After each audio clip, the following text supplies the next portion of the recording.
We begin with hope for a truce that will hold. A tentative framework has been agreed upon for peace aimed at ending the U.S.-Iran war. Donald Trump calls it a deal. Iran is claiming victory, but many of the details remain unknown. It's a fragile agreement struck over the weekend. Both sides say they will sign on to it this Friday in Switzerland. So far, we know a number of key issues have been put off until later. The focus right now being the reopening of the Strait of Hormuz.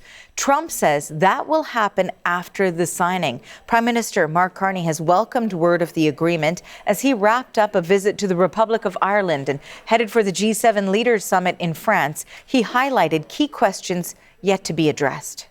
How do we make our system, our energy system, our fertilizer systems, our other commodity systems more resilient so the people of Ireland, the people of Canada are less affected when there is conflict, when there are shocks. And I spoke to President Macron about a few options on Friday, and under his leadership and President Trump's and others will look to make progress there.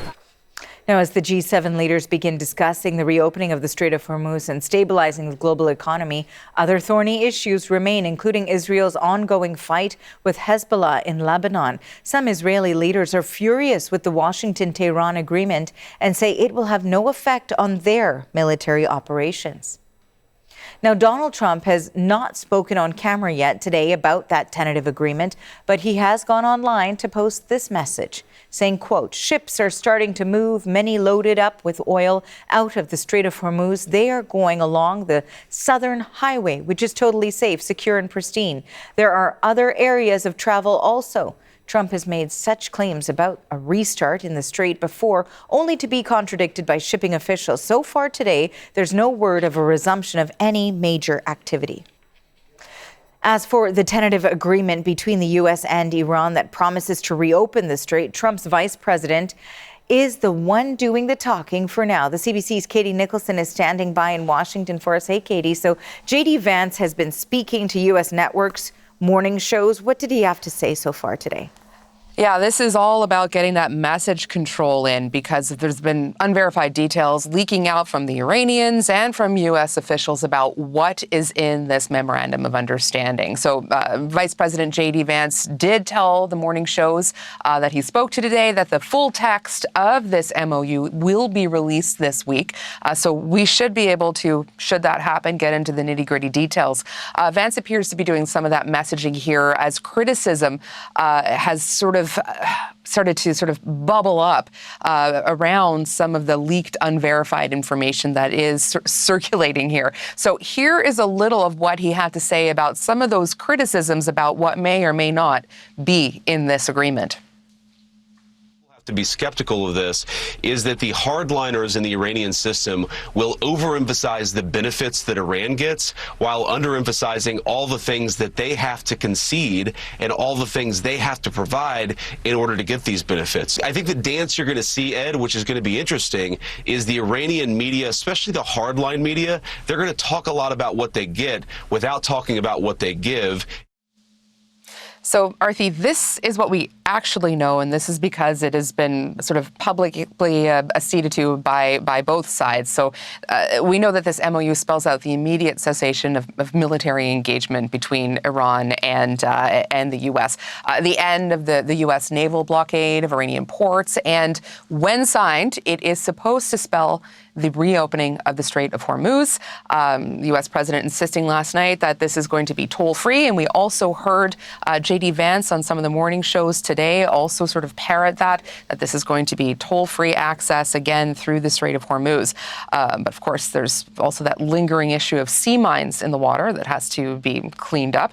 Pakistan, when it announced this deal being struck last night, it was also clear there's a week of technical talks ahead of everybody before they get to that signing in Switzerland on Friday.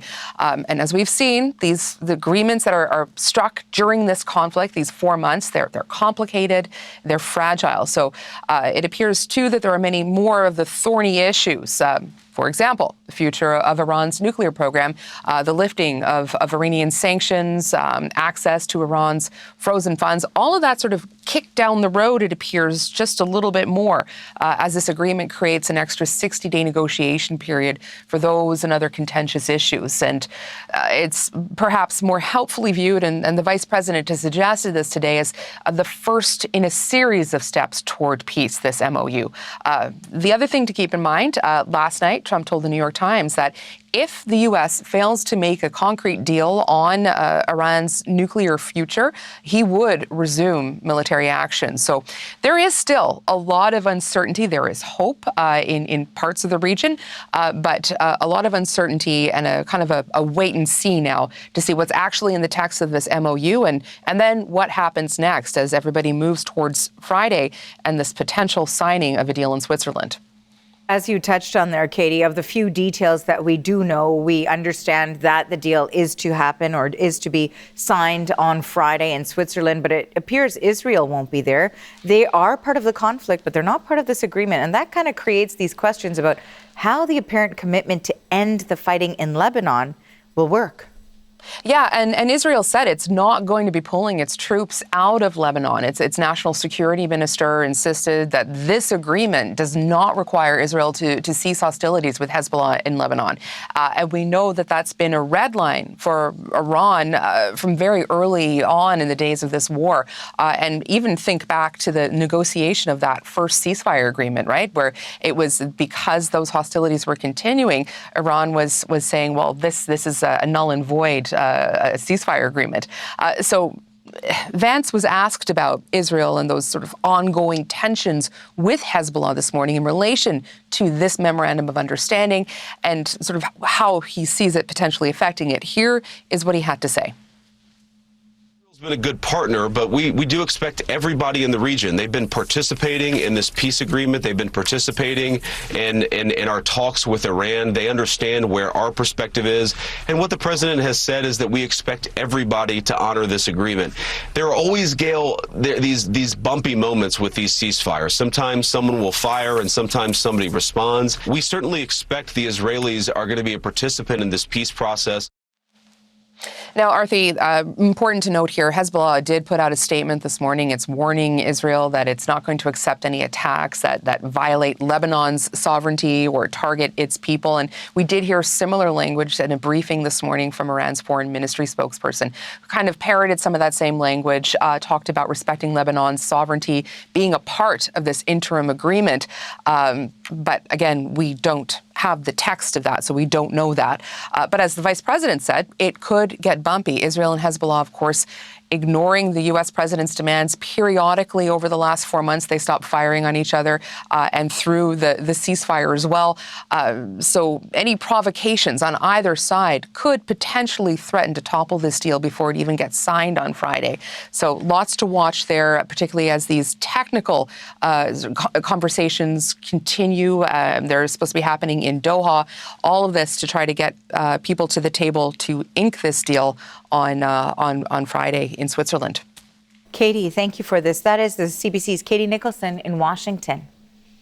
Now, of course, the role Israel plays when it comes to the impact of this peace agreement is critical. As we just heard from Katie, whether or not the fighting will stop in Lebanon is a key point to it all. So while we await word from Israeli Prime Minister Benjamin Netanyahu, let's go to the CBC's Crystal Gomansing in Tel Aviv with reaction from inside the country. The overarching theme is that this will put Israelis and the state at greater risk. One of the groups that we heard from, and I'm saying it's a group because it's Israel's defense minister, along with Prime Minister Benjamin Netanyahu, put out a joint statement today. They didn't comment directly on the deal, but rather talked about sovereignty and security. One of the parts of that statement I want to share with you now from Israel Katz says that we will not withdraw from security zones. If Iran attacks Israel because of events in Lebanon, we will strike it with full force and clearly demonstrate the disparity in power between us. Now, not only is Israeli officials saying that they won't leave Lebanon, where they have ground troops, they're also saying they will continue with their so-called buffer zones or security zones that were previously set up in Syria as well as Gaza. Now, that statement from the defense minister goes on, and another part of it, he talks a little bit more about the security, saying that it is not up to another country to dictate security. Now, as far as security, we also heard from Israel's national security minister, Itamar Ben-Gvir. He is a very well-known far-right minister in the coalition government, and a part of what he said this morning, and he had a very, very lengthy statement on X, saying that the Trump agreement does not bind us. Israel is not subject to the United States. We are an independent and sovereign nation. We love the USA and we are grateful for President Trump. And yet the state of Israel is not a banana republic. So that just gives you a clear sense of the frustration, verging on to anger, to be frank. People here are not impressed with this deal. There was sort of this feeling that U.S. President Donald Trump was on side with Israel, was a protector of Israeli security, and that feeling is greatly diminished this morning. We have to remember, this is a memorandum of understanding. This is not necessarily a states and Iran made over Israel's head. So that gives you an indication of where the relationship stands currently, how they are feeling, and this bigger wedge that appears to have been placed between Israel and the United States by Iran, as Iran knows that the U.S., and particularly U.S. President Donald Trump, was desperate to get a deal and get one signed. The CBC's Crystal Gomansing in Tel Aviv. Thank you.